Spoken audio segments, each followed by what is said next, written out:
everybody.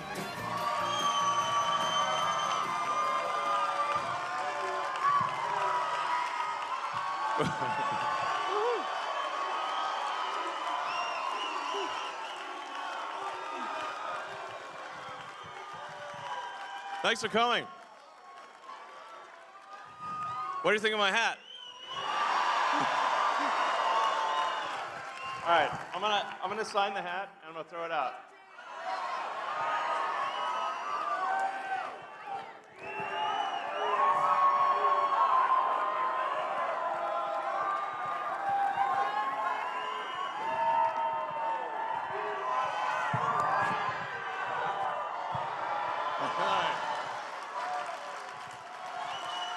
All right.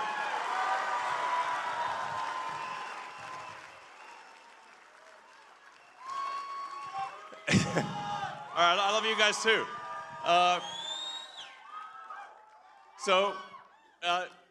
Well, thank you for coming out in support of this very important Supreme Court race in Wisconsin. It's actually something that I think it's one of those things that may seem like it's obviously important in the state of Wisconsin, but I think it could actually be important for the country as well, and maybe for the world.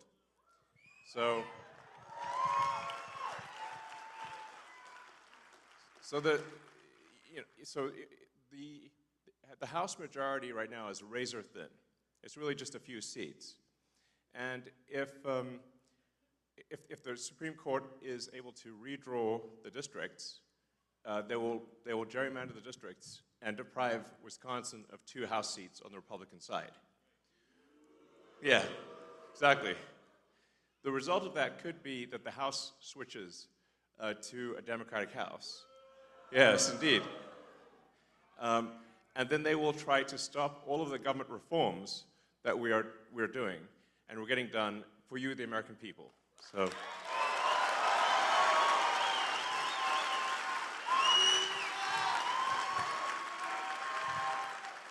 So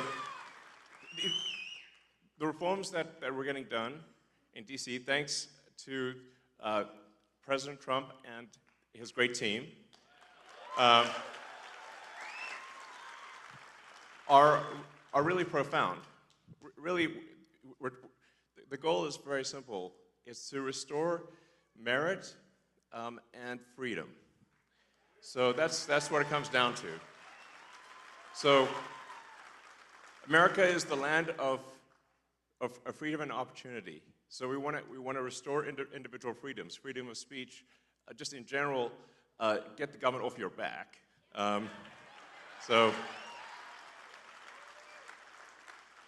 And then make sure that you succeed in the United States as a function of your hard work and your talent, and nothing else.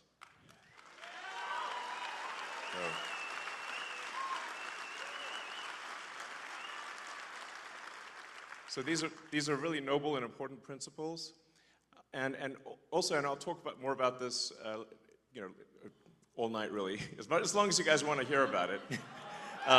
But as you may have seen with stuff that we've posted on the DOGE.gov website and the DOGE handle on the X platform, there is a tremendous amount of waste and fraud in the federal government. Like, shocking, really. It's insane. Yeah, it's really wild. So, it was inevitable that at least a few Soros operatives would be in the audience. Give my regards to George. Say hi to George from me.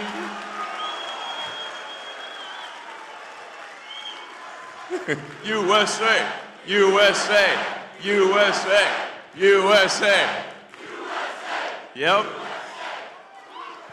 It was inevitable. I was waiting for that one. So, yeah, thank you. Thanks, guys. Isn't it shocking how much violence and hatred is coming from the left? I mean, isn't it supposed to be the party, they claim to be the party of empathy, and yet they're burning Teslas and shooting up dealerships and calling for the death of the president and me? I'm like, guys, you know, this is insane. Like, they're gone psycho. I mean, it's really, like, I totally understand if somebody doesn't want to buy a product. Yeah, it's up to you. It's a free country, you know, but you don't have to burn it down. Okay? But much. That's somebody else's car. Leave it alone. Thanks, guys.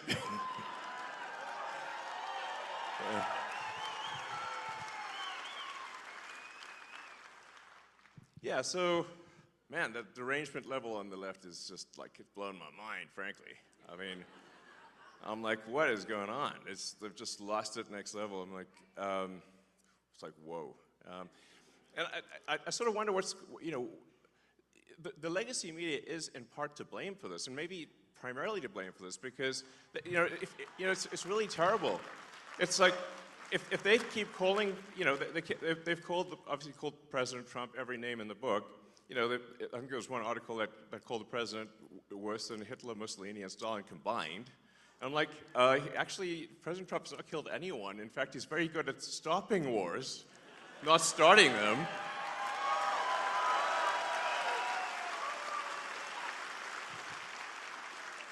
So, you know, we're really very different. Maybe we need to add some more history lessons back in schools. Because I don't know if people understand, you know, what the difference. Do they know what Hitler, Mussolini, and Stalin did? It seems they don't. I mean, it's just indicative of the poor quality of education pushed by the National Department of Education. So, you know, that's why we want to restore freedom to the states, let the states decide on the educational agenda and not have something pushed by a bunch of neo-Marxists in DC. So,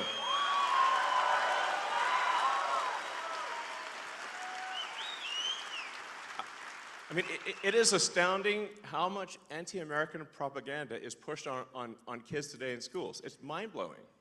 It's like, what the hell's going on, you know?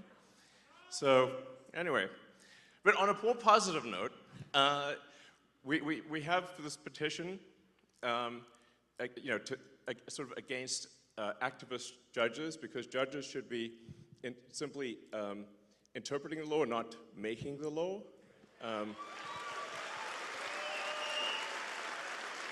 So, in appreciation for the support of people in signing this petition against activist judges, we just want judges to be judges, you know, which is a reasonable thing to ask for. We're obviously seeing like some crazy stuff in DC where, you know, it seems like it's like any federal judge can stop any action by the president, of the United States. This is insane. Like, this has got to stop. It's got to stop at the federal level and at the state level. But let me first hand out 2 $1 million checks in appreciation.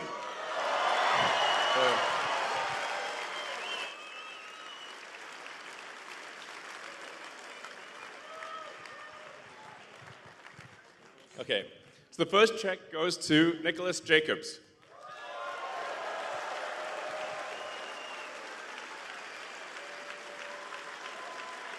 All right.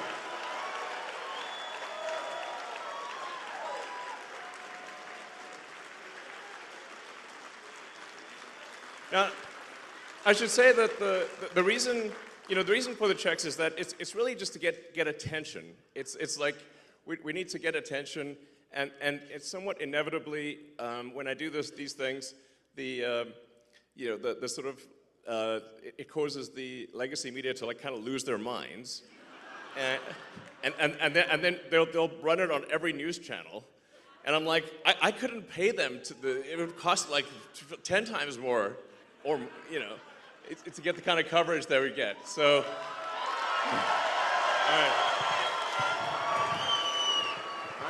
thank you so much. You're welcome.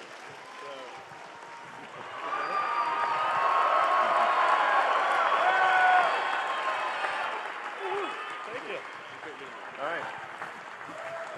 All right. You can just, I guess, take it if you want. I think we'll get you a real one too. So, and then the second one is to Ekaterina Diesler. Let's see, hopefully here.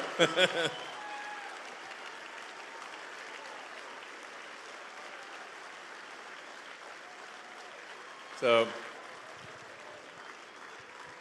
well, and like I said, this is just helpful for getting attention, and then like it's kind of fun to see the legacy media lose their minds over it too. So, love you too. So, yeah. So, let's see. Hello. Thank you. Congratulations. Thank you. All right.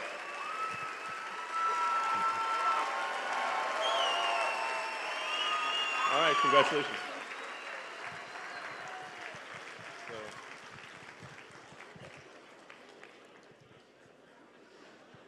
All right, so we're also going to be announcing, we are announcing now, a program, sort of a Get Out the Vote program.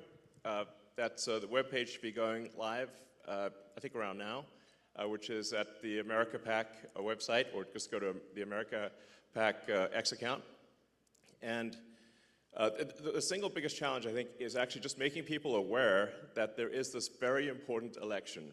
And there's both the very important election for Judge Schimel, as well as the deciding on adding voter ID to the Wisconsin Constitution, which is very, very important. So it's quite shocking that I mean, you can sort of tell where voter fraud is happening, where they ban ID, you know? Like, why would you ban ID? Like, in New York and California, it's like illegal to show ID at an election. Well, I can't imagine why that would be the case.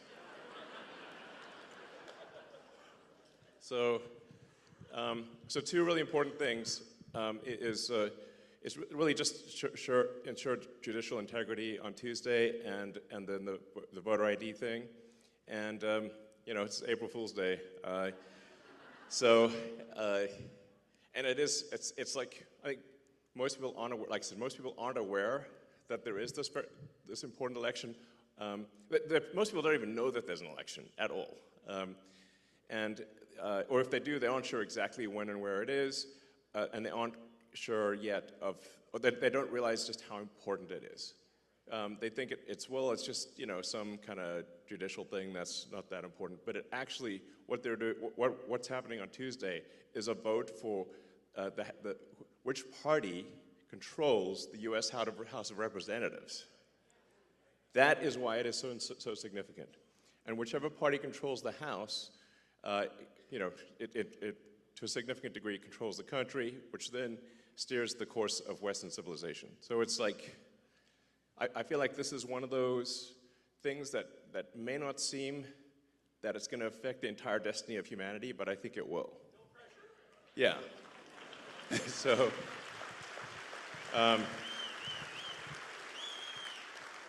it's a super big deal, and the fact that I'm here in person, like I'm not phoning it in. I'm here in person. Yeah. So.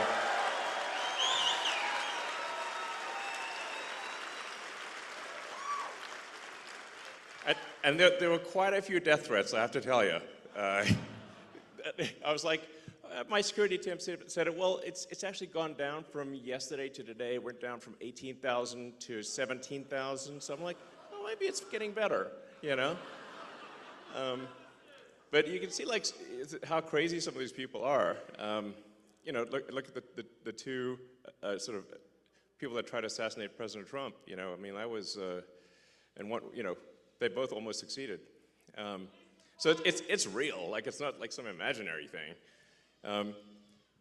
So anyway, what we're announcing is kind of like a block captain program where somebody can sign up to knock on doors in their zip code and encourage people to well, make people aware that there is a vote, and then aware of how important the vote is. So you can sign up to be kind of a block captain for your zip code on the America PAC website right now. Yeah, and if you do, it's like basically $20 for just taking a photo with somebody. It's pretty straightforward. You just knock on doors in your neighborhood and give them either a digital or a paper, picture of, Justice Brad Schimel. It can be an approximation. It doesn't have to be exact. But they just have to say thumbs up and hold a picture of Judge Schimel. And that's it. And you get $20. It's pretty easy. It's easy money. So, but the whole point of it is just to make people aware of the election and say that there is an election, it's on Tuesday, and it's super important. Please vote. So.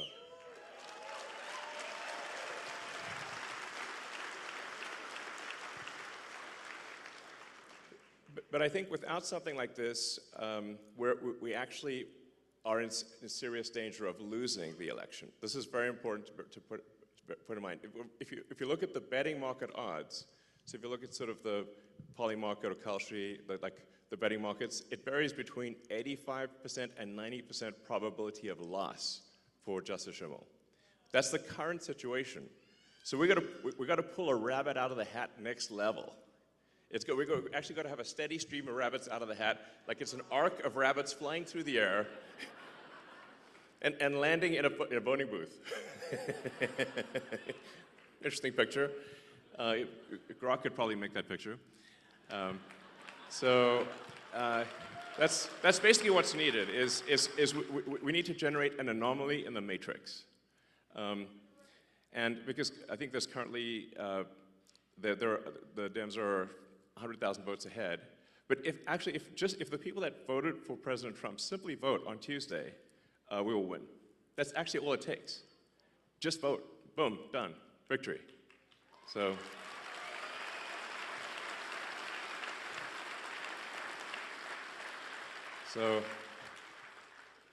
we basically need to dragnet the state. It's like everybody's gonna mobilize everywhere like crazy for the next 48 hours.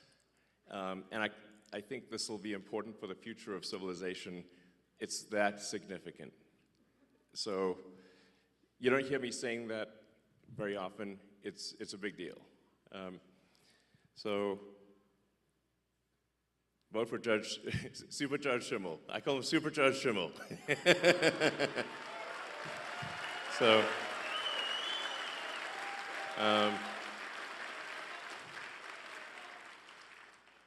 let's see. So with that, I think we can do Q&A, if you guys would like to do some Q&A. And I'm happy to answer any questions. It could be, about DOGE or whatever you'd like to hear about. Because I think if you ask questions that the public would be interested in hearing, then those snippets will go all over the place, and it will be helpful to the public, at large, and maybe even beyond our country.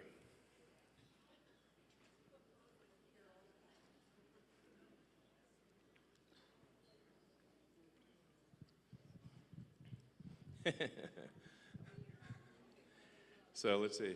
Yeah, go ahead. We can just start over there. As AI continues to get smarter, won't it inevitably see through its creators' propaganda? Yeah, the question is, as AI gets smarter, will it see through its creators' propaganda? I hope so. I think you can sort of think of an AI as it is somewhat nurtured by its creator. So you have to say, what is the operating principle? What is the North Star of the AI? If it's a somewhat corporate AI, it could be like it's just trying to make corporations happy, or it could be, if it's particularly some of the AIs that are trained in like the city of San Francisco, it's going to have kind of a San Francisco bias to it. Because you can think of like smart people as well as like, there are big differences in in sort of beliefs among smart people. And so you can expect that there will be big differences in beliefs among AIs as well. With Grok, our aspiration is a maximally truth-seeking AI, which is like you always want to try to get as close to the truth as possible, even if the truth is unpopular. And that's our goal, which I think is a very important goal.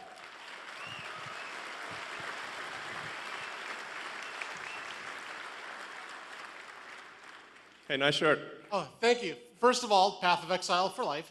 But more importantly, as we see the whole world has turned to a fear-based mobilization effort. And we've seen that translate into violence. And the right's not immune to it because it can hit everybody's psychology. Sure. How do we beat that with optimism? Because that's going to be crucial to avoid mass eruption of conflict. Yeah, I mean, there does seem to be, you're right that the right is not immune from sort of hate and violence. It's not like nothing, but it does seem weirdly heavily weighted towards the left. I mean, like, I haven't seen anyone tearing off like a Biden-Harris hat. Like, we're just like, you feel a bit sorry for them, like, oh, maybe there's something wrong there, you know. But you see people tearing off MAGA hats.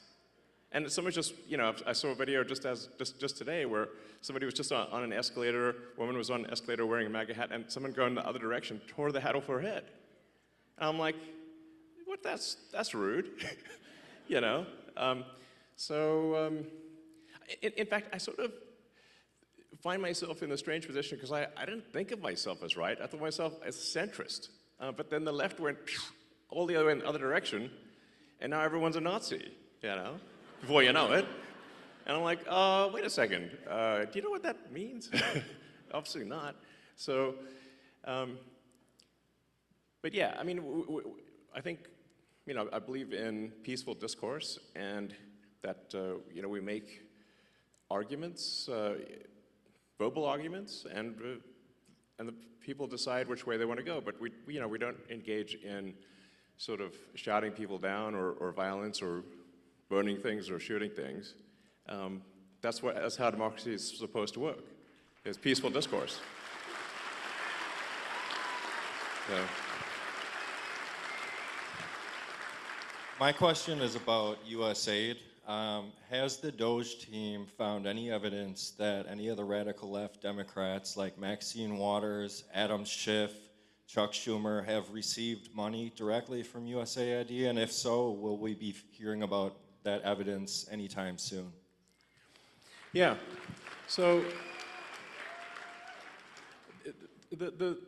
there is a massive amount of corruption, but it is circuitous. So what happens is there's money that, obviously it's your taxpayer money, that is then sent to various government organizations who then send it to NGOs, which an NGO is a non-governmental organization, but obviously if it's a government-funded non-governmental organization, it's just an organization, it's just a government. And effectively there's a giant fraud loophole, which is that the government can send money to an NGO that is then no longer governed by the laws of the United States. So they'll send the money overseas to one NGO, then it'll go through a bunch of them, and then I'm highly confident that a bunch of that money then comes back to the United States and lands in the pockets of the people you just mentioned. But it is a circuitous route. It's not like it doesn't go directly, but let's just say that there's a lot of strangely wealthy members of Congress where I'm trying to connect the dots of how did they become rich while earning, how'd they get 20 million if they're earning 200,000 a year? It sounds, nobody can explain that. So something's, yeah, we're going to try to figure it out and certainly stop it from happening.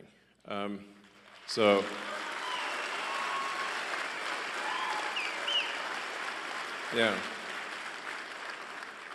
I mean, just in general, there's the whole NGO scam is just crazy, yeah, it's blown my mind really. So yeah. Most of us here are aware of social media censorship, and I know you're keenly aware of it. Thank you for turning around X. Awesome. Welcome.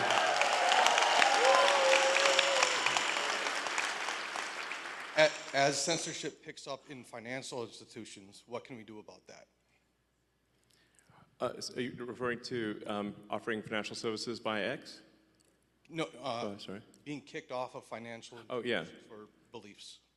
Yeah. Well, certainly that won't happen during the Trump administration. Hopefully that can be enshrined in law, which is part of the reason why we need a Republican Congress.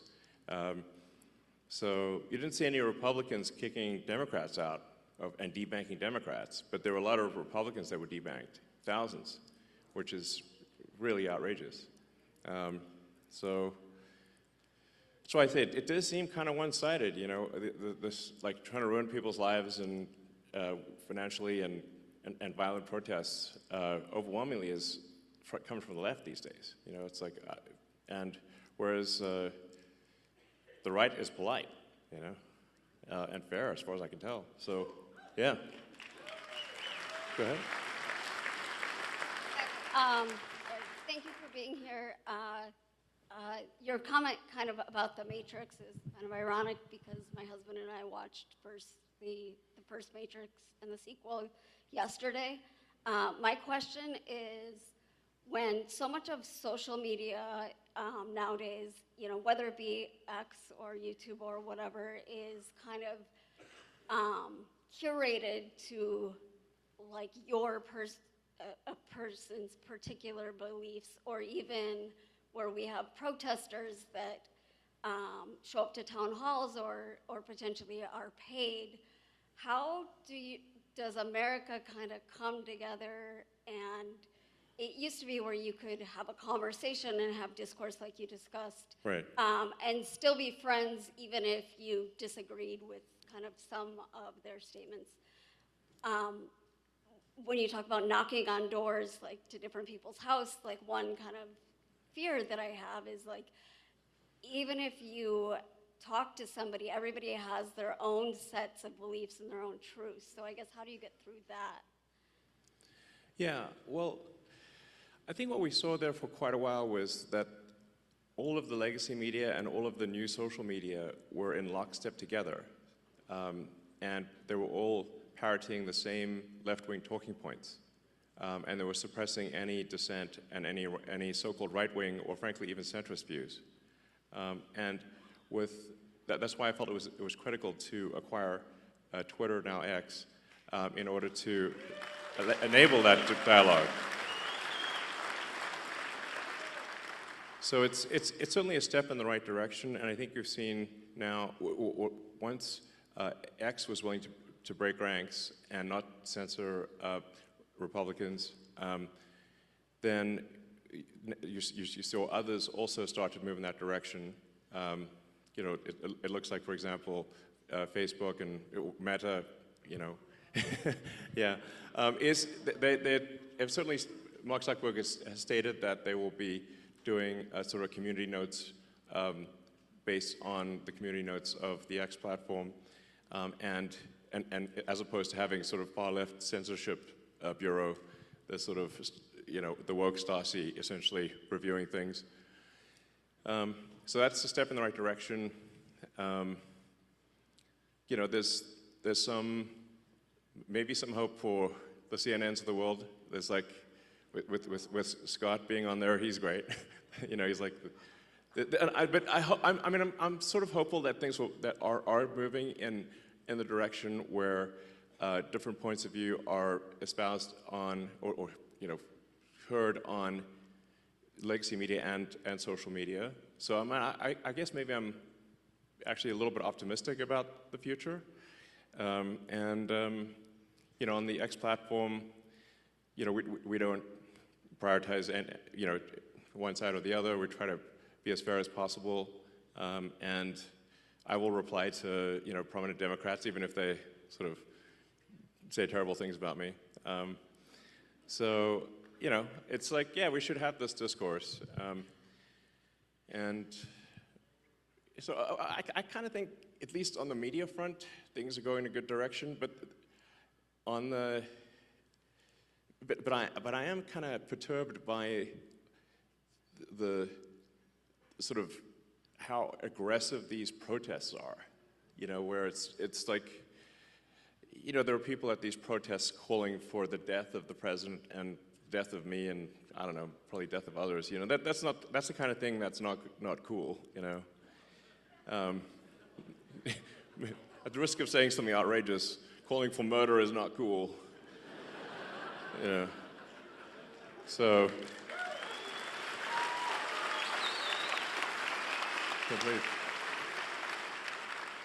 Thanks for coming, Elon. I'm a teacher by trade.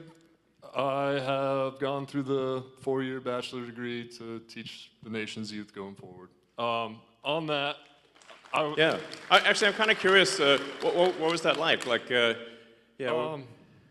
I got an English degree, man. At the end of the day, unless you want to hire me, that's about, that's about it. Sure. So during teacher college, they give us a heat map, and it says these are the cost per head on each student. The southeast is generally the worst, but they're also generally the lowest spent per capita on each student. Beyond just that correlation of the one text I got in an education class, I wonder, with your investments in Khan Academy, with the advancement of AI educational tools, where specifically you can get feedback and these students can get feedback. Yeah, absolutely. Where do we see 100 years from now? With all Oh man, 100 years from now? How about 50? I hope we last 100 years. That'd be like jackpot. You know? Yeah, exactly. Hopefully we were like on Mars, you know? So that would be really cool. So I do think AI can be incredibly helpful in teaching, because you can essentially set up each kid with like a personalized AI, and that AI can then answer questions for each kid, and that actually can be very profound in learning, because obviously if you've got a classroom of say 25, 30 kids, you can't like spend, it's literally impossible to spend time with every kid individually, or at least you can spend a little bit of time, but not, obviously it's a 1 to 20, 1 to 30 ratio. So, but what you can do is you can set them up with the AI, and then you can, you know, if things get stuck or whatever, if you want to, you can essentially guide the orchestra that way, and I think it could be a very powerful learning tool. You know, I personally enjoyed my English classes in high school, actually. You know, sometimes I wondered, why am I reading Charles Dickens? But you know, there's some merit to reading Dickens, and many of the, I actually think that we should have a great canon of English literature, that kids do at least, you know, some number of the significant works in the English language. So,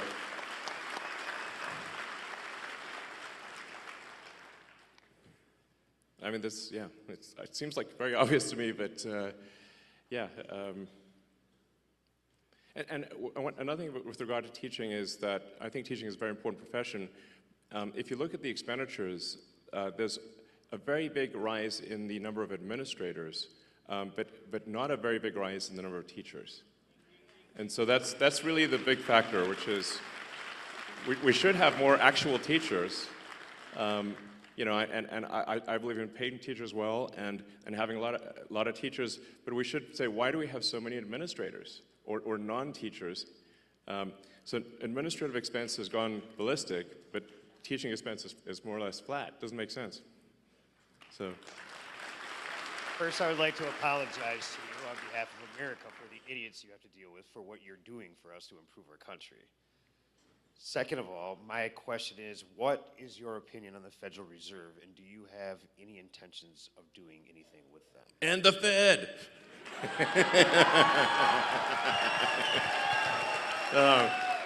Yeah. I don't know. I always wanted to say that, you know. But I mean, I think there's like 20,000 people that work at the Fed. Seems pretty high. It's like there's a lot of people that work at the Fed, and it seems like, why do we have so many people at the Fed, and what do they do? And you know, sometimes I wonder which one would win. You know, the federal, for interest rates, the board of the Federal Reserve or a magic 8-ball. And I'm like, I think the magic 8-ball might win, you know? So then I'm like, well, magic 8-ball is a lot cheaper. So, you know, it's like you shake it, it says, check back again later. I'm like, okay. Same thing. But I think what really matters is that government spending is not far in excess of government revenue.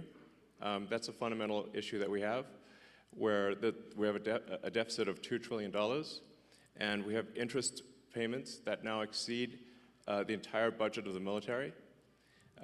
In fact, that was a big wake-up call for me, was when the amount of money that we pay in national debt interest exceeded the Defense Department budget. I'm like, Defense Department budget is very big, and interest is higher than that and climbing. That's a disaster.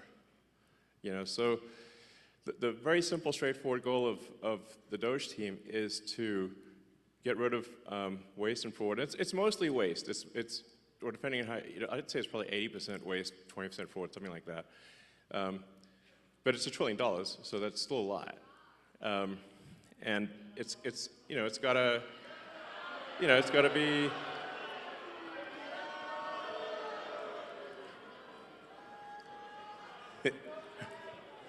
We got another Soros sleeper agent there.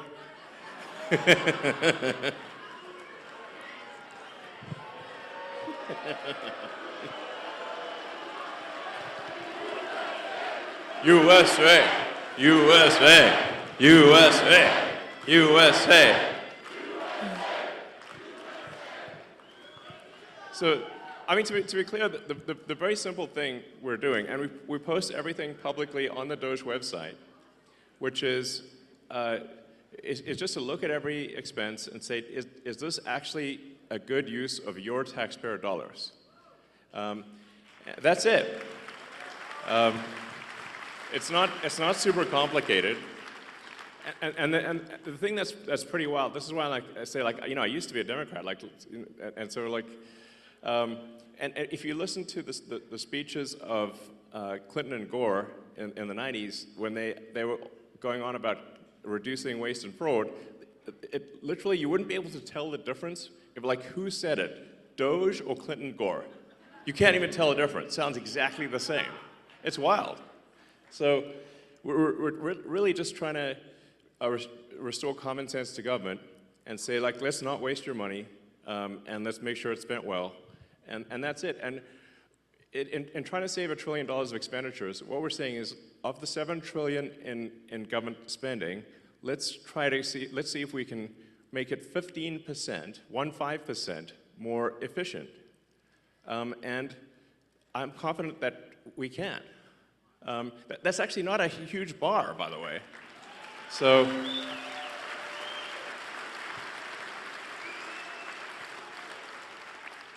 and when you see the crazy things that the government is spending money on, you can see a list of some of them. You know, so, like, I don't know if we should be spending money on transgender comic books in Peru. That doesn't seem like an ideal thing to spend your money on, you know? Why would we do that? If somebody in Peru wants to do that of their own accord, that's fine, but it shouldn't be your money that does it. So it just, and, you know, we shouldn't be paying rent on empty buildings. You know, I do think there is a role for government, but we just need to make sure, we're just going through and saying, and doing what I would call like an excellent and necessary and reasonably trusted review of organizations and personnel. So is this person doing a good job? Great. Is the role necessary? If so, that's good. And are they reasonably trusted, meaning they're not a psycho? Like, we're not talking about, like, political affiliation, just that they're not crazy. So, you know, what's wrong with that? I'm like, sounds super normal to me. So that's it. Now, In this process, one of the things that we've discovered, which is, I think, on the fraud side, which is a really big deal, is that the Democrat administration, the Biden administration, has basically taken every arm of the U.S. government and bent it towards creating a financial incentive for illegal immigrants to come to the United States. Now, this is every part of the government. So like Social Security, Medicaid, unemployment insurance, disability, even the IRS. So you can like fill out a fake tax return and say you need a tax, maybe I shouldn't tell people this, but it'll actually work. I mean, mostly, there's some chance you'll get caught, but if you fill out a fake tax return, you can just get a tax refund even though if you didn't pay taxes. So we're trying to stop all these things to say like, okay, well, let's stop the waste and fraud, and we also need to turn off the massive financial incentive for illegals to come to the United States and stay in the United States. And this is really the thing that is causing the Democrats to lose their mind. You know, because they're actually spending, at this point, tens of billions to attract and retain illegals in the United States. It's really on that scale. It's a gigantic number. And the goal is to turn all the swing states blue. That means Wisconsin. So that's the goal. So with the asylum program, if they can get a green card within a year, and then they can get citizenship as quickly as 4 years after getting a green card, because the first year of being an asylum counts for the 5-year citizenship waiting period. So this is a very big deal. A number of friends of mine have actually joined the government in order to help with this process. And I'd like to welcome my friend Antonio Gracias to the stage.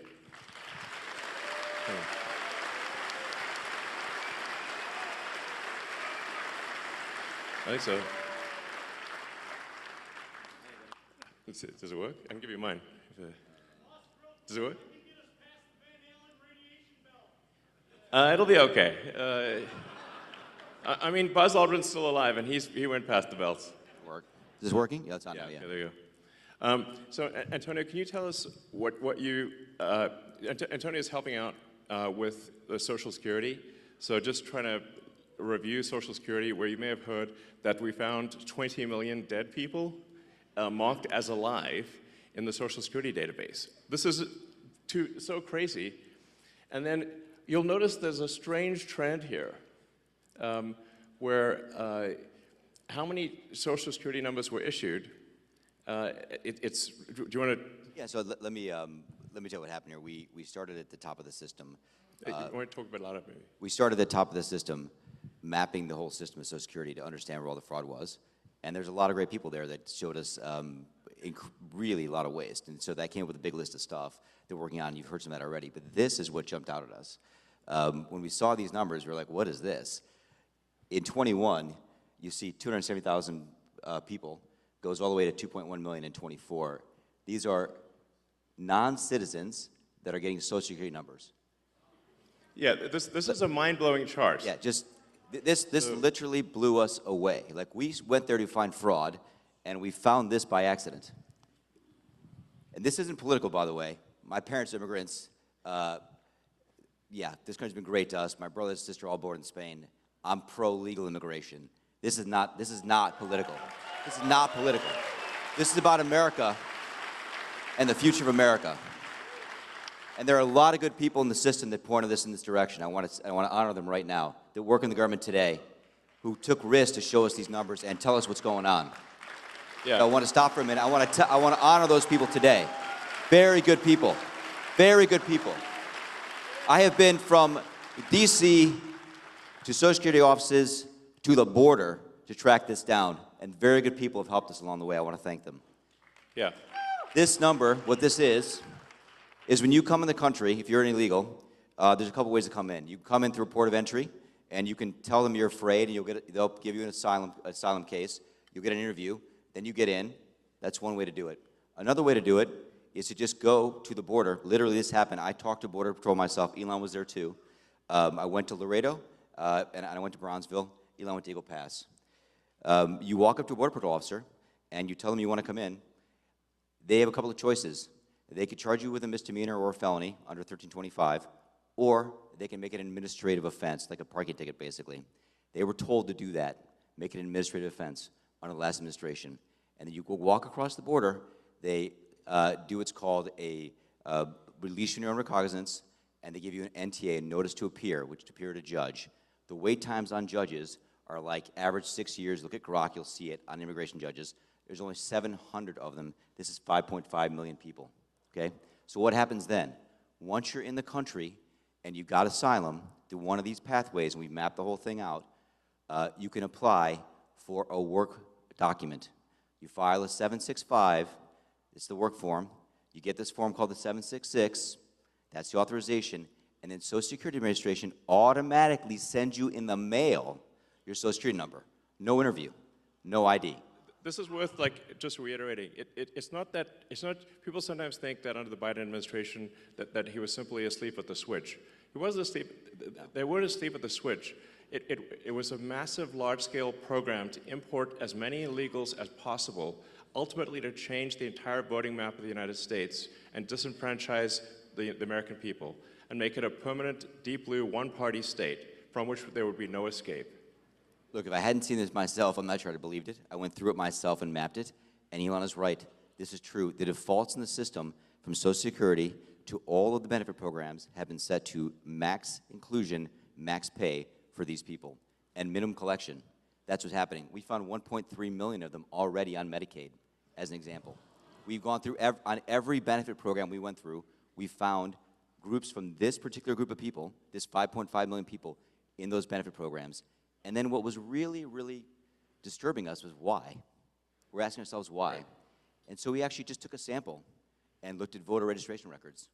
And we found people here registered to vote in this population, yes. And who did vote. And we found some by sampling that actually did vote.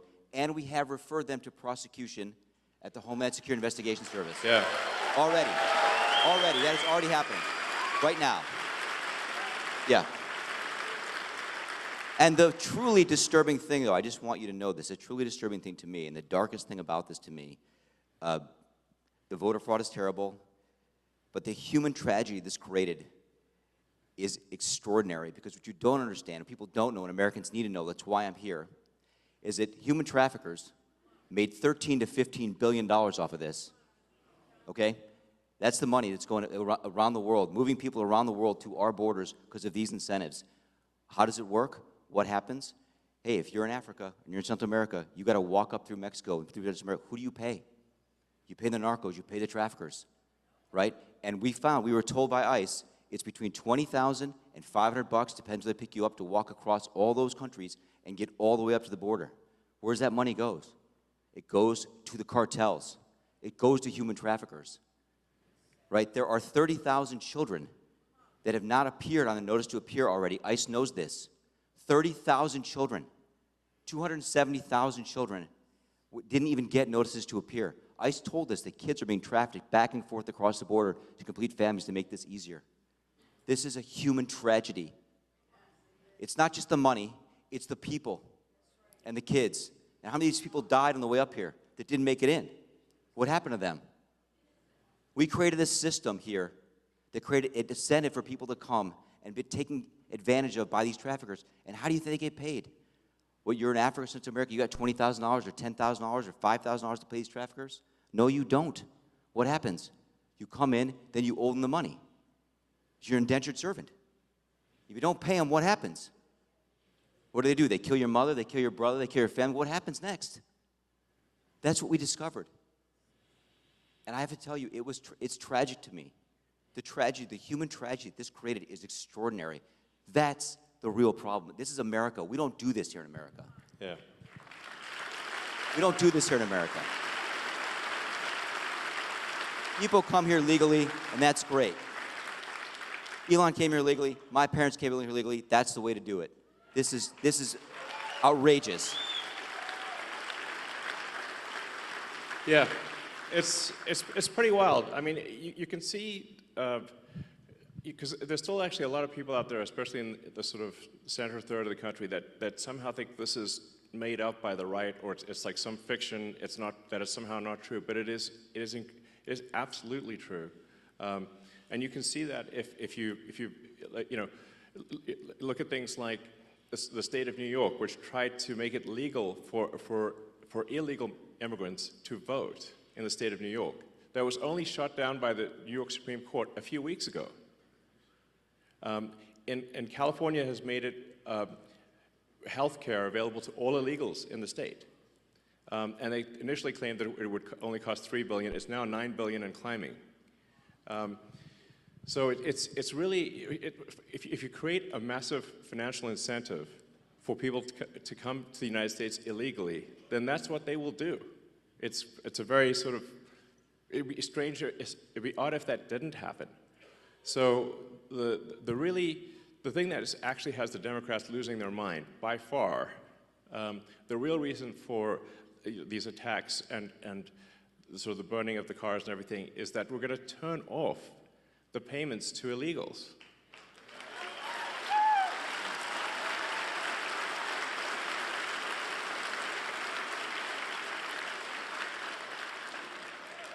Because, yeah, I mean, because that's not the deal.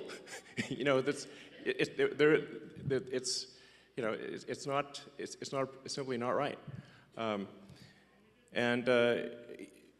If you look at that thing with the Roosevelt Hotel and the luxury hotels in New York, where the Federal Emergency Management Agency funds were being used to house illegals in luxury hotels in New York that the average American can't afford. And they were giving a welcome package and $10,000 debit cards and everything else. Like, it's super real. I mean, I think it's the biggest voter fraud thing in history by far. And moreover, if left unchecked, it would have succeeded. As Antonio mentioned, the time frame for going from asylum to citizen is roughly 5 years. Yep. And so all of the people that came in on that chart that you saw, if the machine behind the Kamala puppet had won, then they change out the puppet, but it's the same machine. Then they would have actually legalized all those people, and there would be no swing states. And they added more. Remember, it was doubling every year. Yes. It went from 1 million to 2 million. It was going ballistic. It's going ballistic. And it is just, these people are just entering the benefit programs now, by the way. Right. We're seeing the ramp happen too. And these are just the ones that are in the system. This doesn't count the other, 7.5, 8 million that ICE thinks are out there. Yeah. We don't know if they have numbers. The number is totally uncontrolled. The voter ID requirement in this state is super important because of this. Yes. Because the Social Security number, it's not supposed to be a federal ID number, but it basically is. That's how you access all the benefits. This is why we need voter ID, because this thing is not secure. You could walk into a Social Security office today as an adult in America, and get a Social Security number enumerated with simply answering 6 or 7 simple questions and showing some forms of ID that are not federal ID. Well, you could just actually make it up. Basically, you can show basically like a fake utility bill, or show a medical bill and a school ID. Yeah, medical bill and a school ID, and you can get a Social Security number. Yes. And then from there you get on the voter rolls, and then Yes. basically Dem operatives will farm the vote. Yes. The problem with this obviously is that if you turn the swing states blue, then there are no swing states, and then we're in a permanent one-party system. And as soon as they win that, they'll have the House, the Senate, the presidency, they'll pack the Supreme Court, then they'll double down on the illegals, just like California.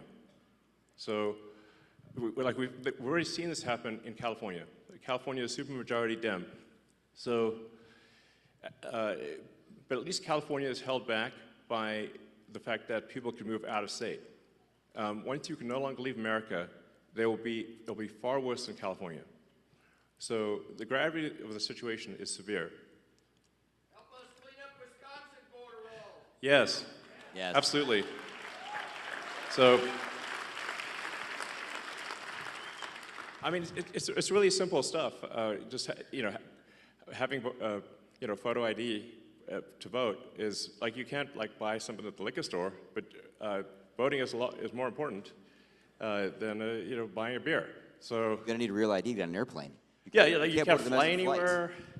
Yeah, I mean, and like the same people who are saying that there should be no voter ID at voting stations demanded vaccine ID from everyone. Yeah. I'm like, that's weird, you know. So it's really about just restoring integrity to the voting system, which really should not be a right or left cause, but a cause for all. Do we not all want integrity in the voting system? Of course we do. Yes, of course. Yes.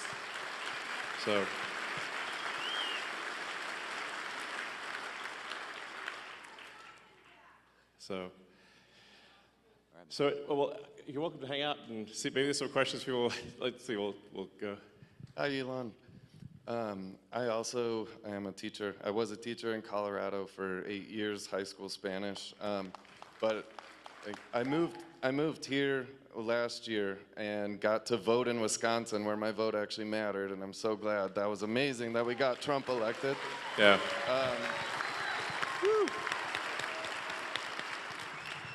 And I was listening to, I believe it was Patrick Bet-David. He called this perfectly, where he said, when Trump gets elected, he's going to go from enemy number one to Elon's going to be number one. And for the reason, I mean, he only has a couple years left, and we've all seen the left go after you and make you number one enemy. And just walking in here, we heard Nazis suck. There's all this horrible thing. And just on a serious note, I just want to let you know, my wife and I pray for you at night. Thank you. For your safety.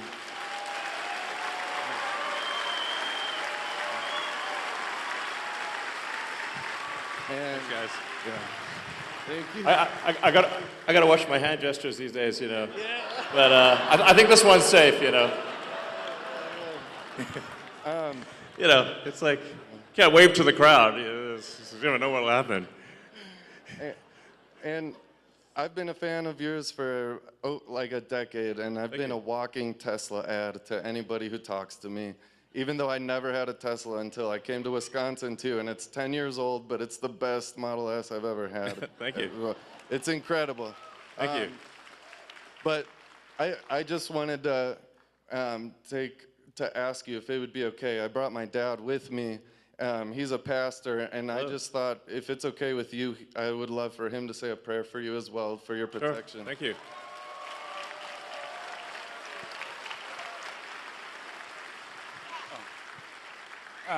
Elon, well, thank you so much for everything you've done for our country. We do love you very much. Thank you. And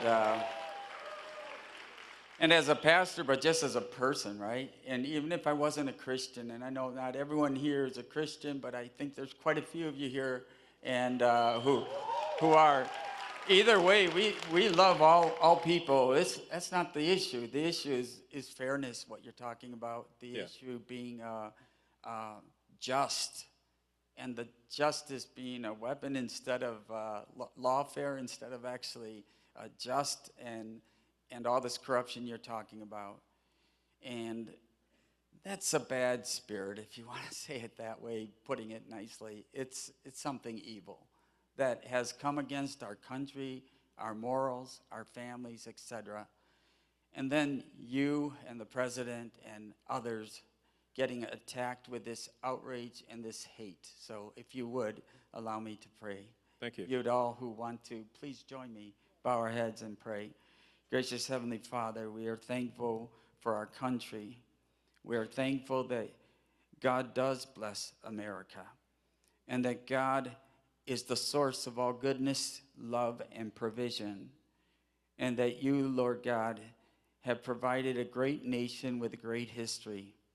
And although we've gone through many rough times, you're still very present and active with us. Thank you for protecting President Trump from that fatal attack. And we ask that you envelop and protect all of those who are fighting for justice, for freedom, for order, for dignity, and to reward people according to merit. and especially put your hedge of protection around Elon Musk, around his children, around his whole entire family, and all of his team members, that all would do good and just by our country, and freedom truly and justice would reign once again. We ask this in the name of the blessed Savior, Jesus Christ, who we remember during this time of year, who suffered and died for our sins. May you wash away all that is wrong with our country and start with us. We ask this in Jesus' name. Amen. Amen. Thank you.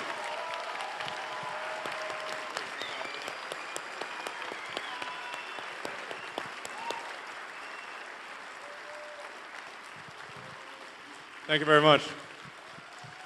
Thank you. Sorry? Up to you. You can hang out if you want.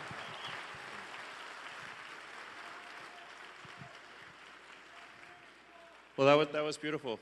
That was beautiful. It's, I think we're going to need divine protection, frankly. Hey, Elon, I'd like to start off by thanking you for all that you've done for our country and the world as a greater whole. And I mean that from the bottom of my heart as well. I had a question for you. As you go about your decision-making at DOGE, how are you able to keep your moral North Star and not set precedents when it comes to overstepping democratic processes simply because the end justifies the means, and have outcomes similar to the last election with Democratic presidential candidate being appointed without due process that just further polarizes the country? Sure. Also, on a side note, one more thing. Do you see a place in the long term for decentralized technology in society and government? Yeah, I mean, to answer the second question first, I think generally it's good to have decentralized systems because the more centralized something is, the more power that is in any one single entity, the more corruption you're likely to have. So decentralization, I think, is good to minimize corruption. Then with respect to DOGE, I mean, as I said, we're trying to be as literal as possible. It's the Department of Government Efficiency, and it's just literally going through and saying, okay, this money was spent. Is it money that most Americans would agree is sensible, or is it not? You know, if it doesn't seem sensible, then we, you know, say, well, we shouldn't spend that money anymore. We should stop it. So, and then we post we try to be as transparent as possible. So all the DOGE actions are posted on the doge.gov website and on the DOGE handle on X. So if people disagree with something, we can say, well, which part do you disagree with? When I get these sort of attacks of like, oh, it's unconstitutional, I mean, like, well, which expenditure is unconstitutional that we have stopped? And then they don't know, actually, because they haven't actually looked at anything. So now, obviously, a lot of this can be reversed with a new administration, but at least for some period of time, we're going to make sure that your taxpayer money is spent at least 15% better. It's not like I think it's a reasonable goal, it's a rational goal, it's a sensible goal, the net result, I should say, if we have the combination of a $1 trillion increase in economic output and a $1 trillion decrease in the budget deficit, then the outcome should be that there is no inflation or very little inflation from one year to the next. So at the end of next year, the prices will be at the grocery store will be very similar to what they are right now, which means that standard of living will actually probably be higher, a little bit higher. Whereas we've had rampant inflation to date, and inflation is really just a pernicious tax that has been used by governments throughout history. And it's very tempting for governments to use inflation as a tax because it's indirect. People see the prices rising at the grocery store or for goods and services or for houses, and they tend to blame the store, but it's not the store, it's the government. The government has reduced the value of money, and as a result, prices rise.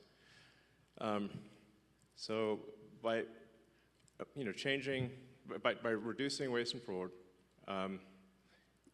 we'll essentially make the economy more efficient, and we'll shift people resources from the government to the private sector. And that will result in an increase in the output of goods and services, and so the average standard of living will therefore rise. So they're trying to make economics sound very complicated, but it's really not that complicated. The standard of living increases when the output of goods, average output of goods and services increases per person. There's basically more stuff, therefore you have more stuff to divide across the people. That's it. You can run this sort of thought experiment and say, like, if there was 100 people on an island, and you'd say, well, how many people do you want farming, fishing, making stuff, versus, doing regulations? You would say, like, oh, you wouldn't want, like, 20 people doing regulations, You'd be like, oh, that's too many. Well, then maybe you'd want one or two. I don't know. Maybe none. Ideally, zero. I'm all for small government, by the way. I think that really, yeah.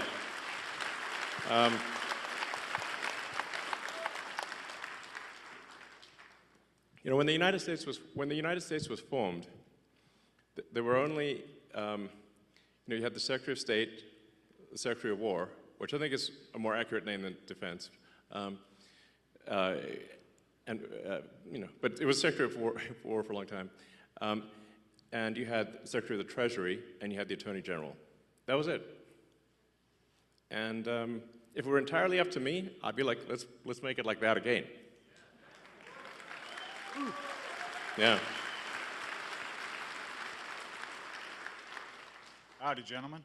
I've got a quick question regarding government and transparency. Do you think Dogecoin may ever be used, or the Dogecoin blockchain to be used for maximum transparency? Well, the names are similar, but they're doing two very different things. In fact, I was going to call it like the Government Efficiency Commission, but that's a super boring name. And then the internet said, no, it needs to be called the Department of Government Efficiency. I was like, well, the internet is right. So we changed the name from Government Efficiency Commission to Department of Government Efficiency. But there are no plans for the government to use Dogecoin or anything, as far as I know. So that they happen to be similar names, but really we're just literally trying to make the government 15% more efficient. It's kind of like most of the work that's being done it's kind of like homework. It's not like it's just work, Frankly, it's like washing the dishes. It's not like, it's a lot of it's not super fun work. It's just, going through and looking at every expense and saying, why does this department have like 10 times more software licenses than people? That doesn't make sense. Why is the government spending $10 million a year on Politico subscriptions? That doesn't make sense. There's just one thing after another like that. It's like things that are just kind of boring. So it's like a ton of boring stuff. Like you do hear about like the sort of weird stuff that makes the headlines, but most of the costs that are being cut are just very basic, boring things. It's like homework at scale is what I'd call the Department of Government Efficiency. Elon, can I add something to this? I think this question about transparency. I'm really selling it here. Yeah, no. I would say the principles that Elon has set out for Doge they begin with truth. Truth. Find the truth. Number one, find the truth. Why? Because the government's gotten so big that actually the people don't even know what's there. They don't know the source of truth. So these licenses, it's not like people bought these licenses because they're bad people and they wanted to pay Microsoft.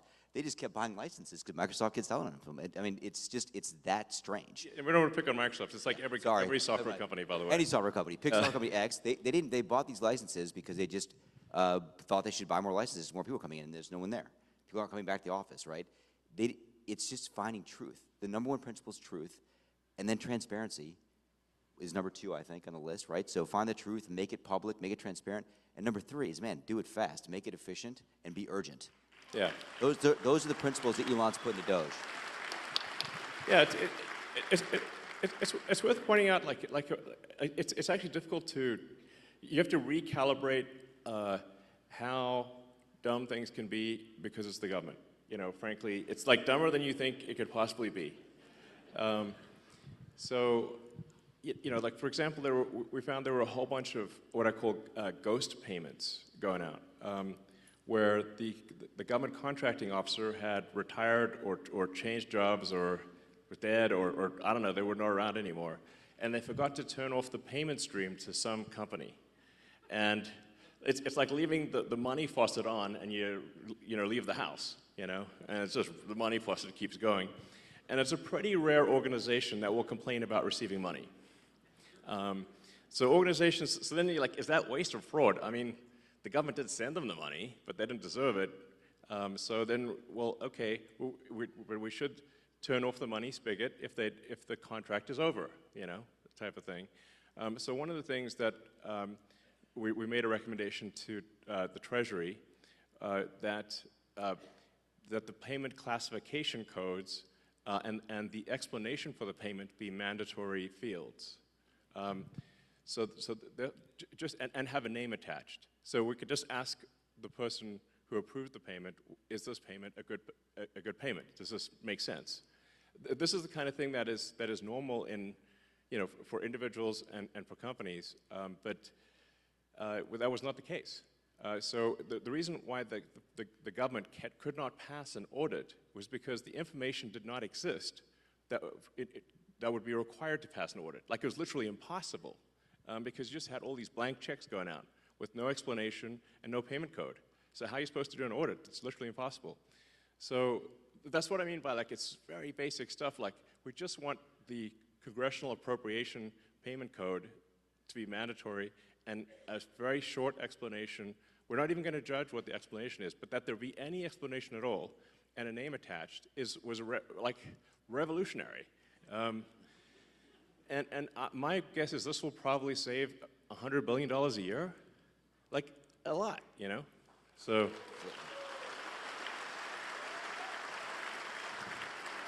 Maybe I could tell a little story from Social Security Administration that people might like to hear too, which is at Social Security Administration, they have passed their audit actually. They've got, I don't know, about 100 material deficiencies, but they passed their audit.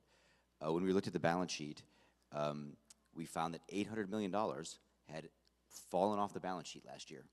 $800 million. What do you mean it fell off the balance sheet? It's exactly the question I asked, Elon, thank you. Where did it fall to? Exactly, where did it fall to? So I asked the auditors to come in. It's like a comedy sketch, you know, Exactly, comedy routine here. Where did it go? Exactly. But wait, where did it go? Exactly.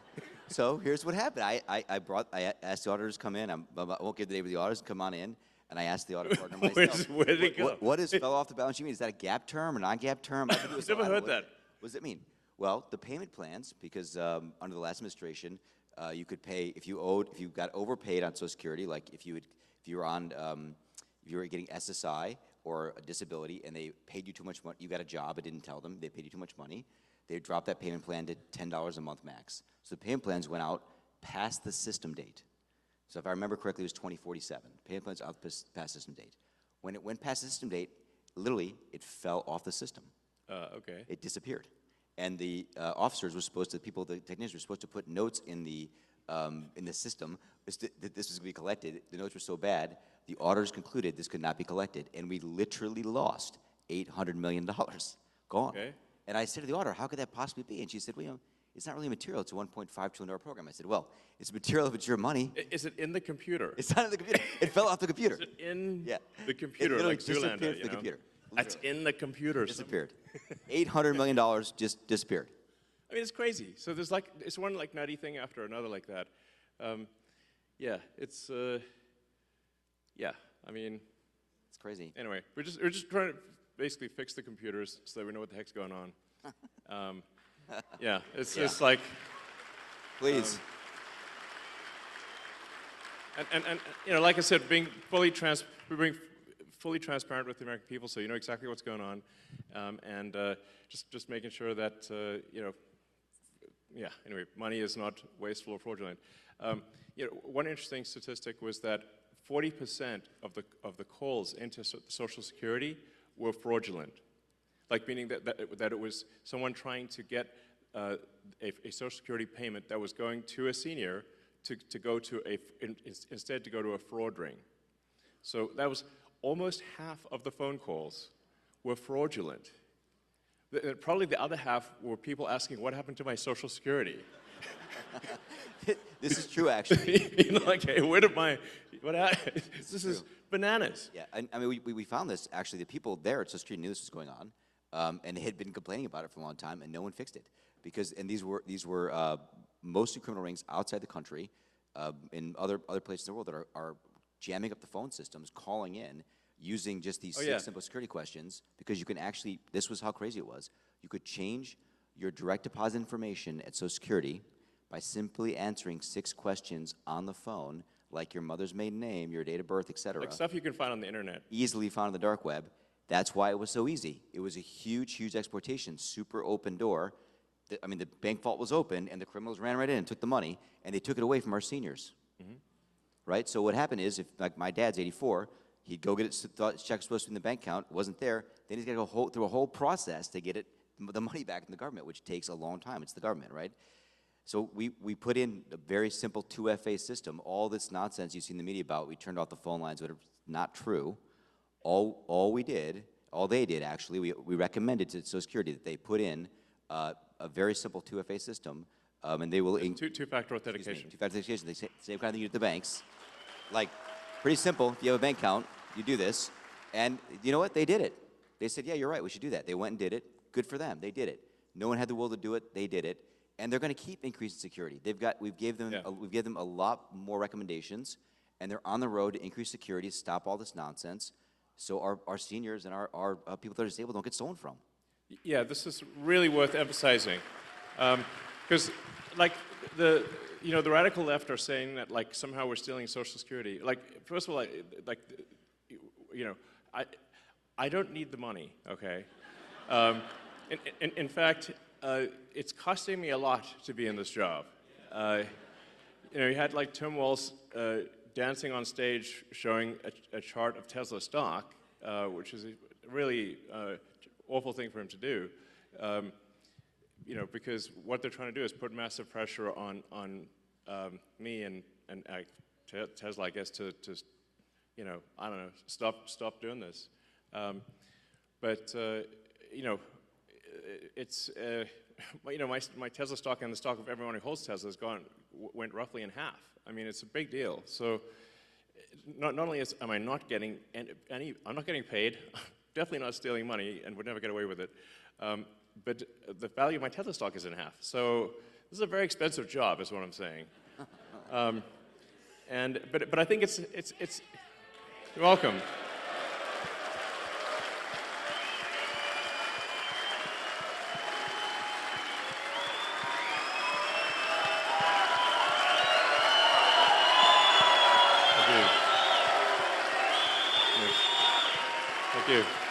Thank you.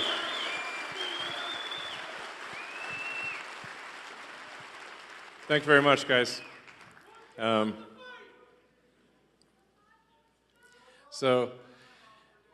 long term, I think Tesla stock's going to do fine. Maybe it's a buying opportunity.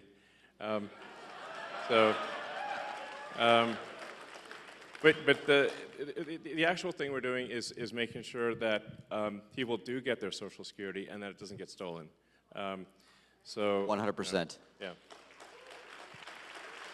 Yeah. Sorry, go ahead. Hi, Elon. I got a question for you about DOGE. Great shirt, too. Everybody in this room has got a bunch of money sitting in a bunch of little boxes in a bunch of different states. And it turned into crickets when you brought it up online that you were going to go check our gold. And I'm worried about the Democrats and Joe Biden's last administration with the money not being there. Did you get blocked, or are you still able to go check that? Sorry, I'm not sure I understand exactly what you're referring to. Fort Knox. Oh, Fort Knox. Oh, yeah, right. Oh, yeah. Well, that's up to the president, of course. But I think it would be, I think it would be awesome to live stream Fort Knox. I mean, that would be really fun. And after all, it is actually the gold of the American people. So the American people should, it seems to me, have a right to see their gold. You know, hopefully it looks really cool.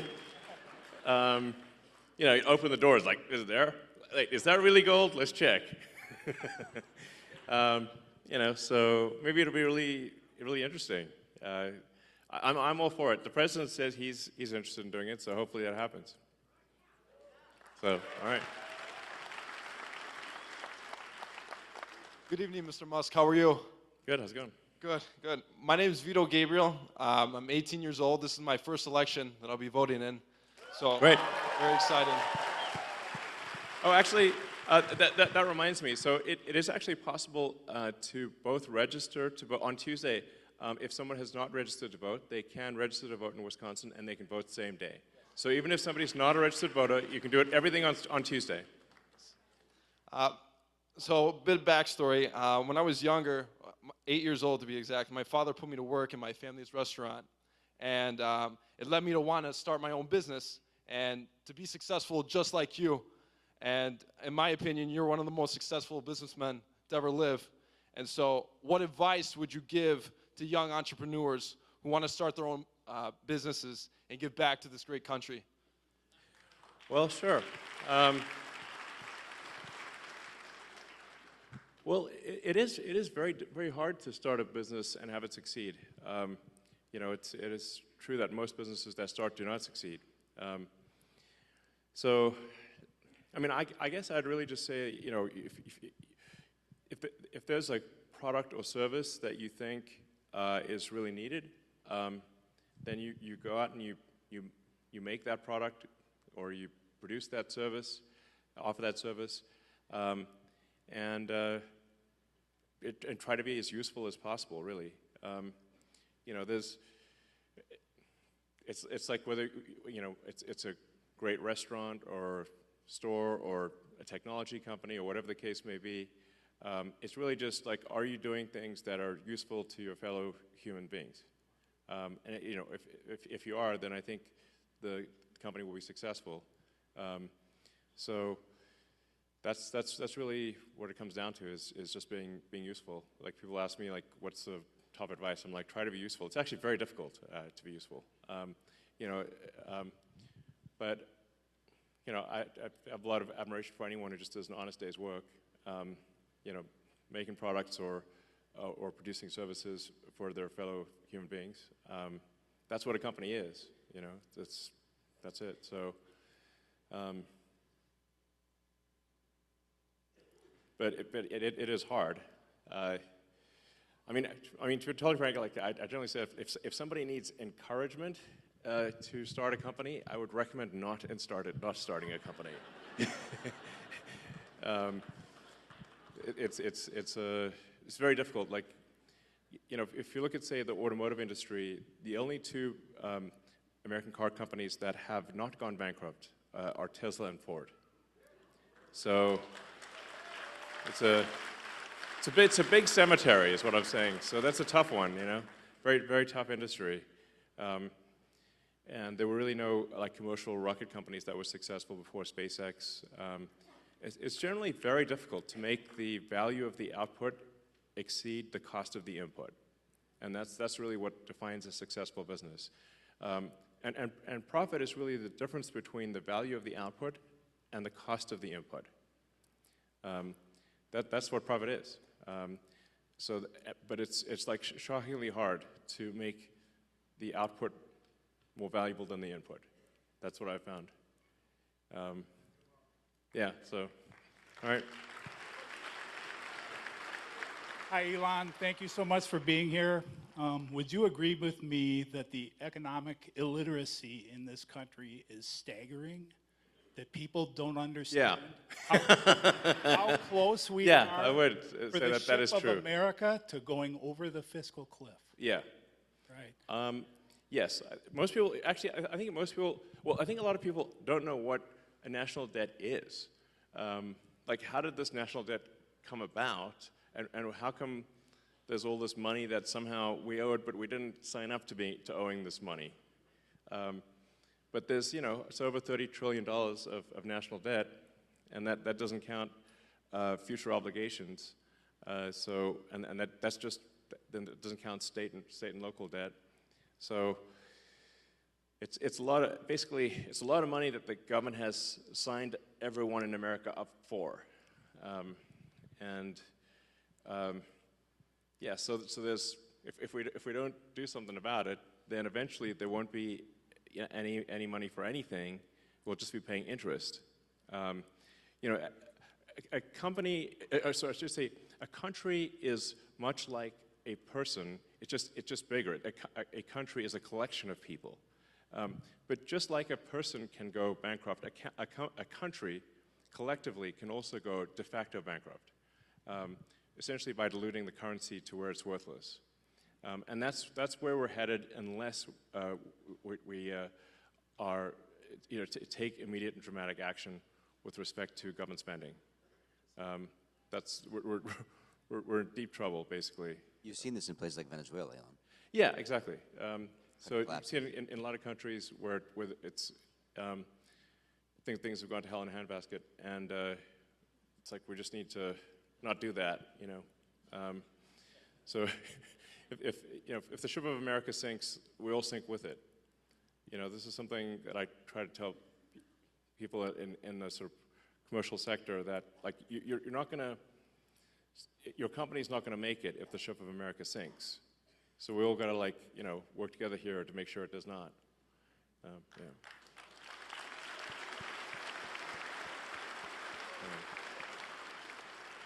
Antonio, feel free to ad-lib as you wish. I know. Right. Sure. This is the only place left to go. That's great. Right, exactly. I don't think we can run off to some other country and be okay. It's America, you know, I will die in America. I'm not going anywhere. I will too. Yeah. I mean, I might go to Mars, but that will be part of America. Yeah.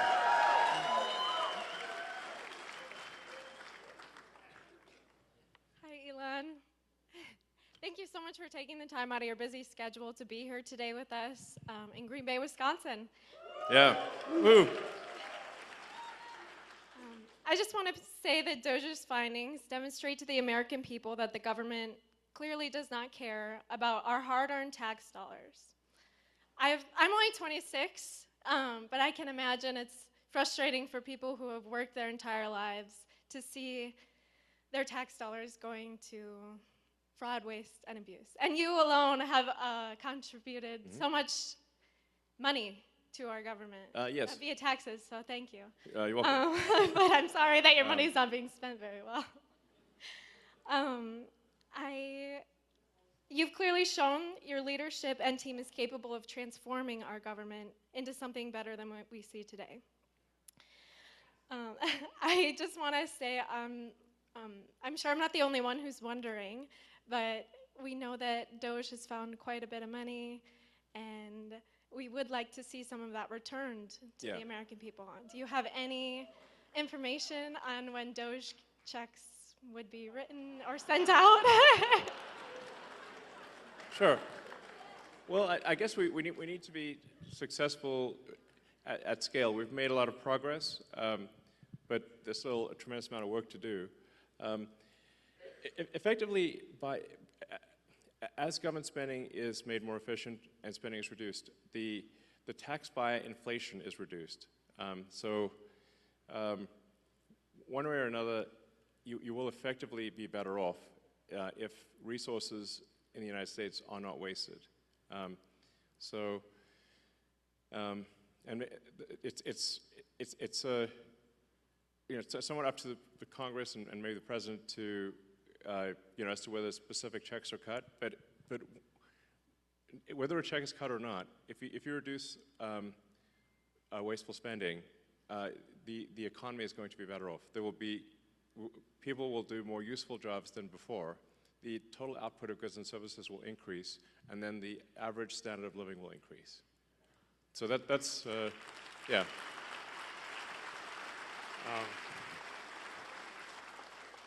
I think the most important lesson in economics is simply common sense, that the more people in a country that are engaged in producing useful products and services, the better off that country will be. Like you could run the sort of thought experiment to say, in the limit, if we moved everyone in the car industry into the DMV, there would be no cars, but there would be a lot of regulators.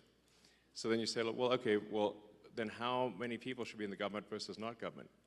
And generally, I think you want to minimize the number of people in government. There's still, be a lot of people in government, but you want to keep that to a minimum and move people from low to negative productivity roles to high productivity roles in the private sector. Yeah. Okay. Hey, Elon. So the first time I heard about population collapse, I think was from you on Joe Rogan. I grew up in the generation where it was very overpopulation, global warming. A lot of people don't want to have kids. My wife and I just had our first. She's a year. Hi, congratulations. Hi, John. Thank you. Amazing. And I'm finding out very quickly a lot of these things I was told about having kids, losing personal freedom, it's well worth it. I mean, I would recommend it to everybody, as I'm sure you would. And absolutely. I mean, I've been banging the baby drum for ages. Yes. Yeah. So my question to you is, what's the most surprising and fulfilling thing you've learned from your kids? Especially we've seen you around X all the time with Trump. So what's your most fulfilling thing you've learned from having kids? Yeah, and X is in the back there. So hopefully he's watching this. Hopefully, yeah. I think I think nothing makes you happier than kids. Really, is what is the truth of it. So, kids are my greatest source of happiness, and I really encourage, as Antonio knows, I've encouraged all my friends and everyone to have kids. It is concerning. The United States has been below replacement rate. The birth rate in the United States has been below replacement rate since roughly when I was born, around 1970, 71, thereabouts. And I think last year was the lowest birth rate on record. It was very low. And then we're seeing this trend in almost every country on Earth. This is worrying because it's like, well, if something doesn't happen, humanity is going to disappear. So it's, I think, very important to have kids.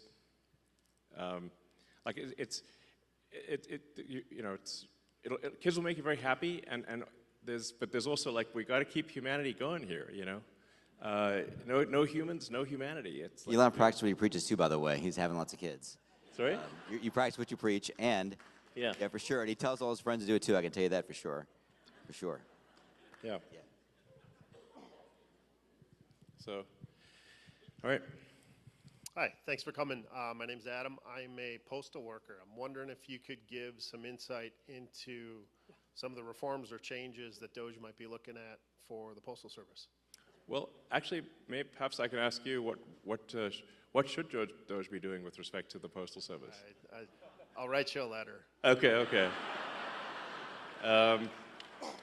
I suspect you've seen that things are not entirely perfect in the Postal Service. Yes.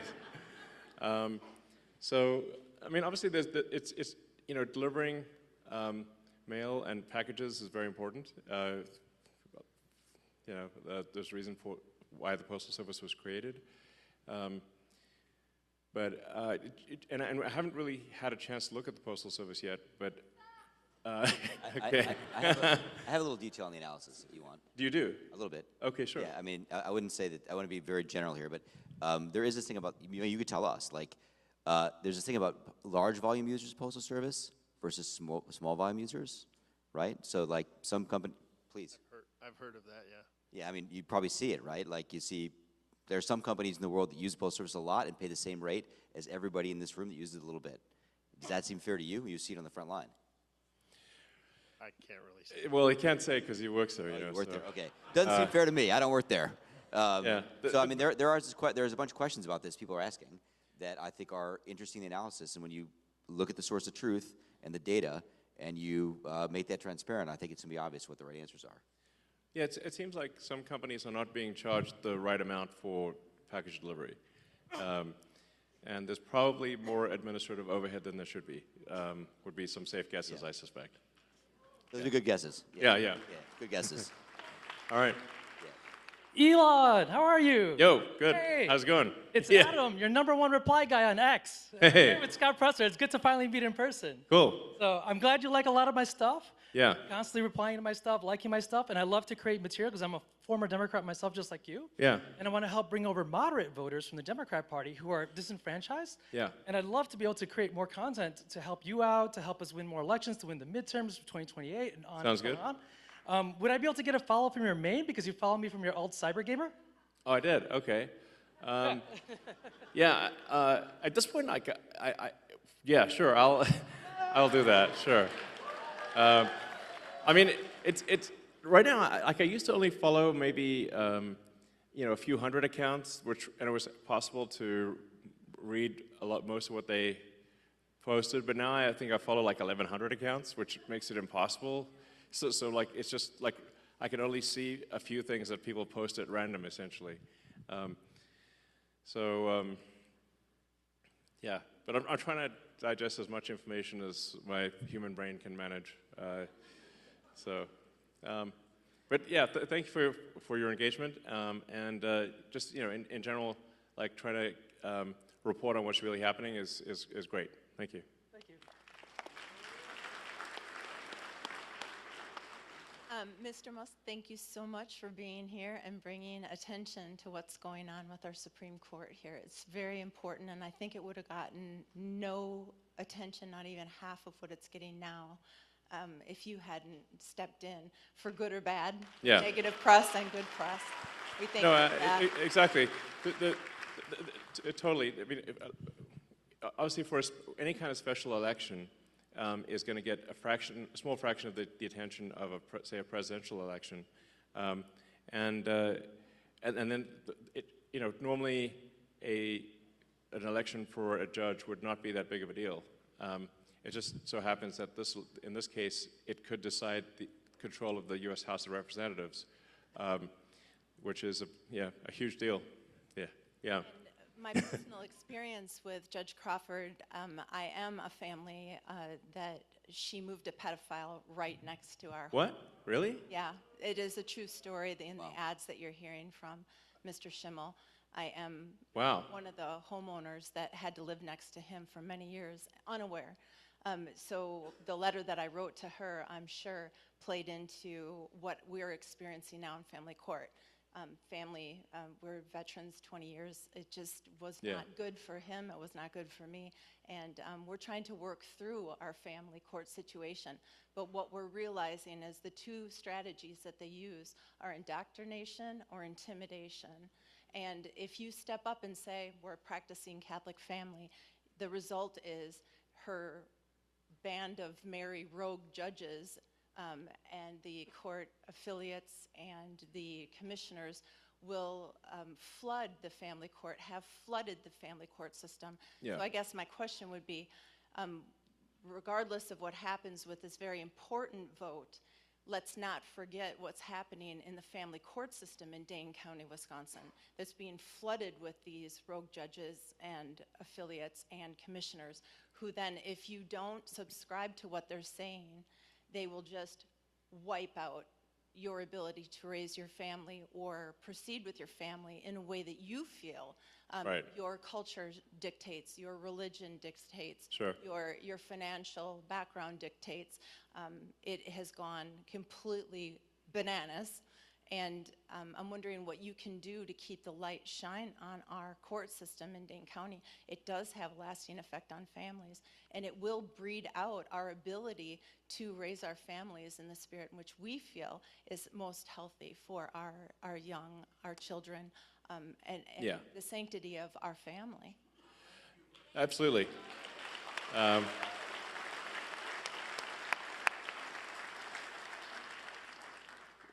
I think that's fundamental to life, liberty, and the pursuit of happiness, which is the foundation of America. That you should have control over your family, not the state. The state should not have control over your family. It's insane that people would think that. So, We've had friends have to escape California because of this. Yeah, yeah. I mean, it's literally had to leave because the state tried to take their kids because they're imposing the state's values on the kids, and they literally had to leave overnight. More than one friend, we've had this story. Really? Really? Yeah, no, there's a thing, a change the law in California where if the teachers determine that it's in the kid's interest, like if you don't respect, like, you know, I don't know, 10-year-old's pronouns or something, the state can take your kid in California. So it's insane. You know, it's state forced indoctrination, and if you don't match their, you know, whatever the state wants, then they can take your kid in California. It's a big deal. Yeah, exactly. So it should just be, you know, families should have control over their own circumstances, and it should not be the government that decides how your children should be raised.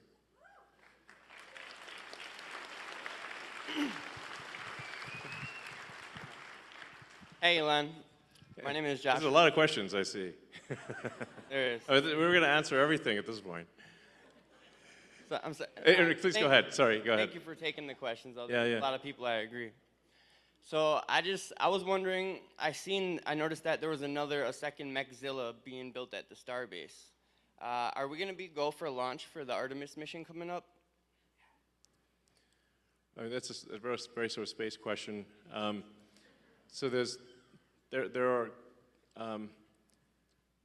2 towers in South Texas, and then we're planning to build 2 towers at the Cape in Florida, and then probably some more elsewhere in the future. But there'll be twin towers at the Cape and twin towers in South Texas at Starbase. So, all right. Hey, Elon. Good to meet you. Thank you for everything you're doing for the country and the world. Yeah, thank you. I have 2 questions. They asked me to keep it short. Sure. Well, when do you envision solving blindness and bringing that to the masses where it'll be for everyone? And the other is, is robotaxi on schedule? Yeah. Well, there's certainly a wide range of questions tonight. Yes, so for Neuralink, we've actually had, Neuralink has had in monkeys a working device we call Blind Sight, where it's been working well and monkeys are healthy for a few years now. And we're hoping later this year to do our first device implant for a human enabling someone who is completely blind to see. It's going to be low res at first, like Atari graphics, you know. So I want to set expectations appropriately.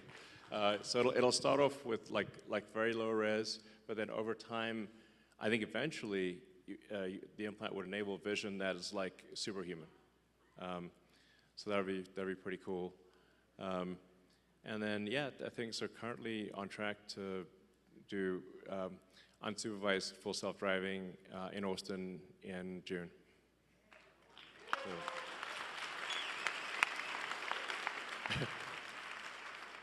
So I think we probably we'll take maybe 4 more questions, so just 2 from that side and 2 from that side, and then we'll call it a night. So go ahead. Oh, thank you so much. First of all, you are beyond absolutely legendary and an absolute true hero, so thank you so much for everything you're doing, achieving, accomplishing. You've done so many impossibles. It is astonishing. Thank you.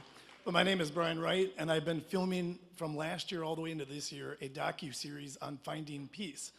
And during this election year, the episode was how many lines do we actually need to cross in order to be able to find peace? And I wanted to ask you, where do you feel like we are in this divide? Are we so far divided as to where there's no coming back to the middle, or where do you see us being? Yeah, we should restore this Fifth Amendment Act so that the government cannot spy or issue propaganda to the people.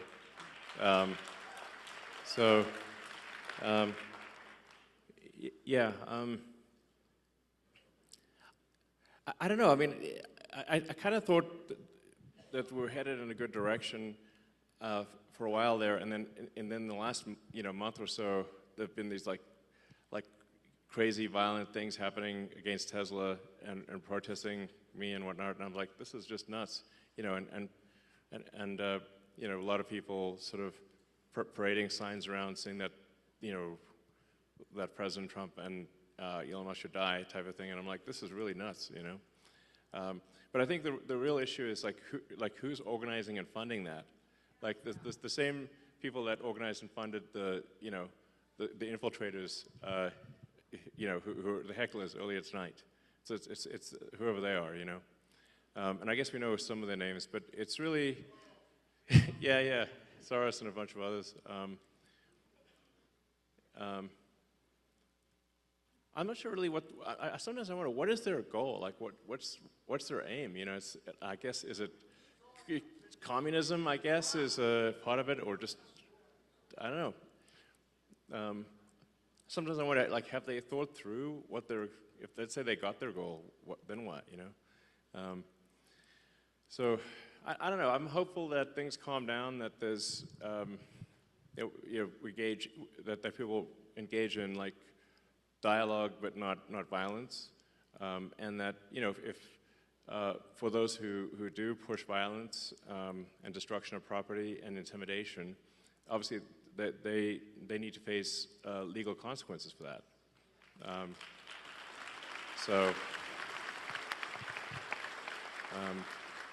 And the president has said that, you know, that needs to happen. Obviously, if people are pushing violence and destruction of property, that is against the law, and they need to face the consequences of that. So, thank you. Yeah. Thank you, Elon. I constantly hear that the DOGE efforts are going to do things like take away Social Security payments and reduce other government payments like that. You've touched on it tonight, but can you you've discussed this at length over the last few months. Yeah. Can you talk again about how the DOGE efforts are actually going to affect things like the payments and other programs like that? Yeah, I guess it would be helpful because, so I can just state it as crisply and clearly as possible, that DOGE will absolutely ensure that people get their Social Security, make sure they get their Social Security, make sure they get their Medicaid, and will not be cutting any legitimate payments whatsoever. Crystal clear.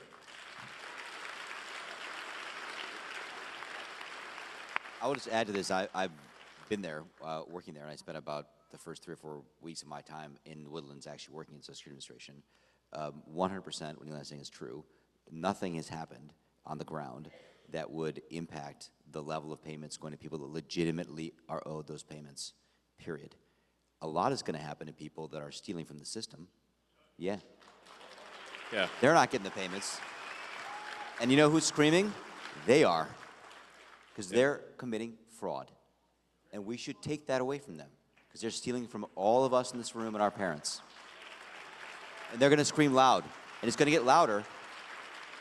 But thank you for asking that question, because it is something that, as obvious as it sounds, it's a great question, because we just need to be very crisp and clear.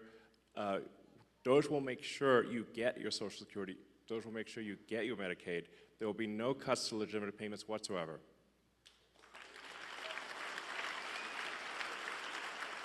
I'd like to go last, if it's okay with the other gentleman. Would you like to go, sir? No. Please go. Thank you. Mr. Musk, thank you so much for coming to Wisconsin. I just want to thank you for calling out bad ideas on X. You do that like every 30 minutes, and if I don't see something, I'm like, wow, is Elon okay? Yeah. Yeah.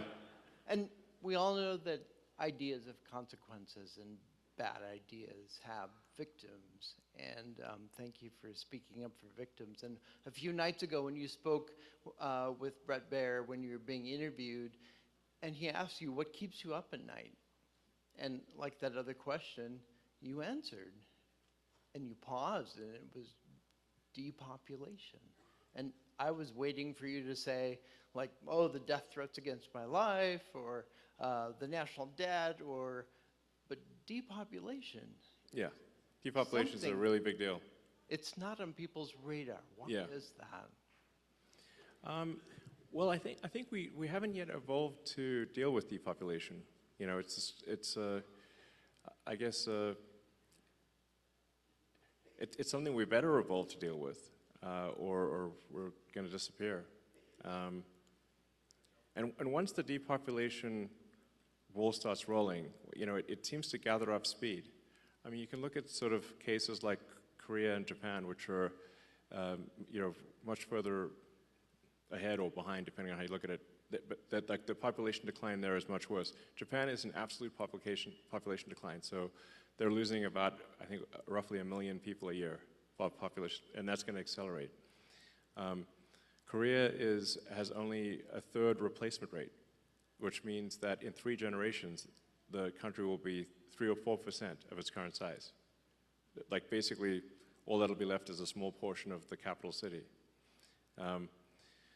So, and I keep waiting for the birth rate to turn around, but it doesn't. It seems like population collapse accelerates. And that's why I think it's a very serious matter. If you believe in humanity at all, you should care about this a lot.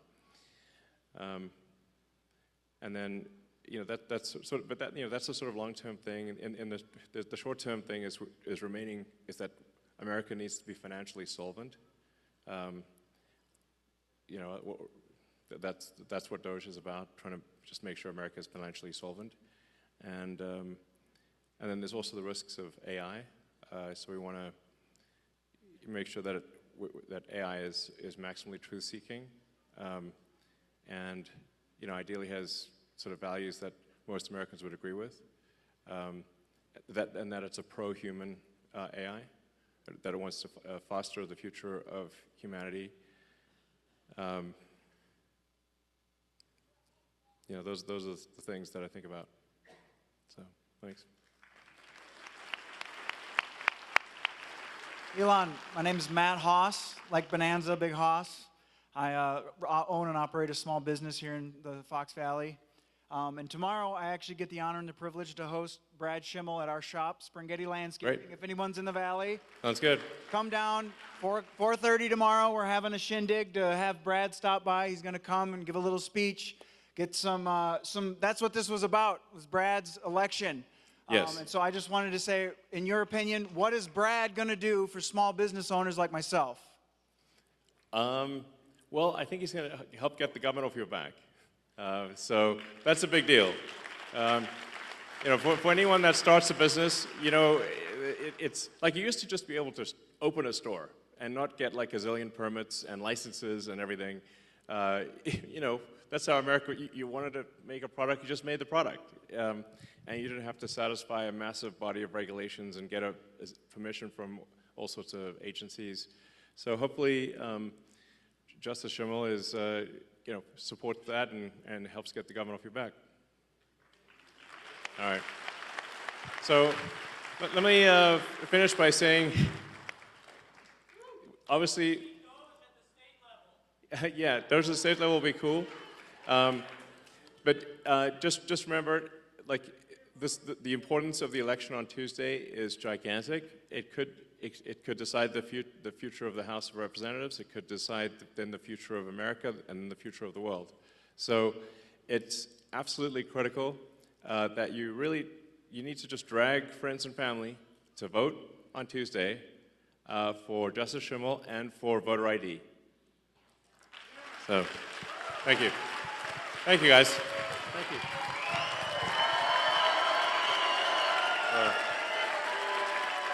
Thank you.